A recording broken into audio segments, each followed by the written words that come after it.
We know that light travels in a straight line path. This is true as long as light rays are traveling in the same medium, having same density throughout it. However, if the light rays go from one medium to another, the light rays change their direction at the boundary between the two media.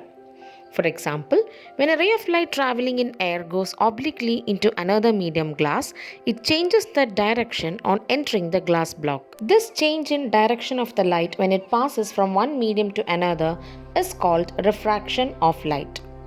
When light rays travel from a rarer to a denser medium, it bends towards the normal, and when it travels from a denser to a rarer medium, bends away from the normal.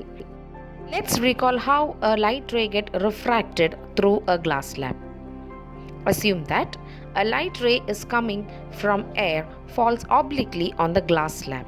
Now air is an optically rarer medium and glass slab is an optically denser medium. So when incident ray or light ray travels from a rarer medium to denser medium, it bends towards the normal at the first interface of air and glass slab. At the second interface, glass slab is the first medium and the light is entering from the glass slab to air. So the light is going from a denser medium to a rarer medium. It moves away from the normal. If there was no glass slab in the path of the light ray, the incident ray would have gone straight as shown in the figure. You can observe that the emergent ray is parallel to the incident ray. This is because the opposite faces of a rectangular glass slab where refraction takes place are parallel to one another. So, how will the light ray refract, or how will be the emergent ray coming out from a glass structure like this where the opposite faces are not parallel to each other? This is a triangular glass prism.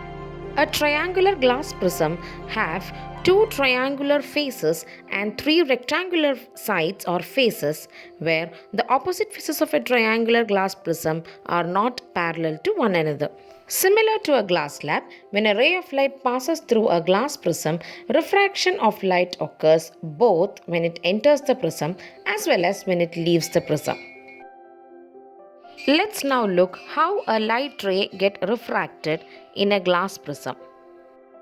When a ray of light is incident to one of the surface of a prism, due to the difference in the optical density of the medium, the light ray refracts. Here, glass is an optically denser medium, hence the light ray bends towards the normal. Or we can say the light ray has bent towards the base of the prism. At the second interface where the light ray is emerging out of the prism, it is traveling from an optically denser medium to an optically rarer medium. Hence, it moves away from the normal. Since the refracting surfaces are not parallel, the emergent ray is not parallel to the incident ray in the case of a glass prism. So we can say that when a light ray passes through a glass prism, it gets deviated from its path. Some of the important terms that we need to know when we learn refraction through a glass prism is incident ray, which is PE in the given figure, refracted ray, which is given by EF, and emergent ray, which is given by FS. Now, there are some angles associated with refraction in a glass prism. Angle I is the angle of the incidence, which is the angle between incident ray and normal.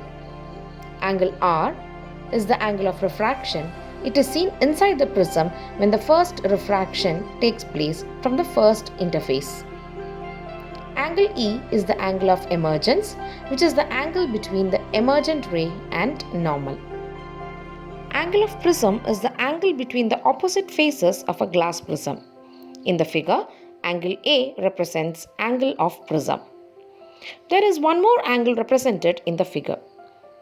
If you extend the emergent ray and try to make an angle with the incident ray if it had not refracted, you would get an angle known as the angle of deviation. It is the angle between the direction of the incident ray and the emergent ray. I hope that you have understood how a light ray refracts in a prism. In the next video, we can understand what happens if white light passes through a prism. Thank you for watching the video. Subscribe the channel for more contents of class 8, 9, 10 science.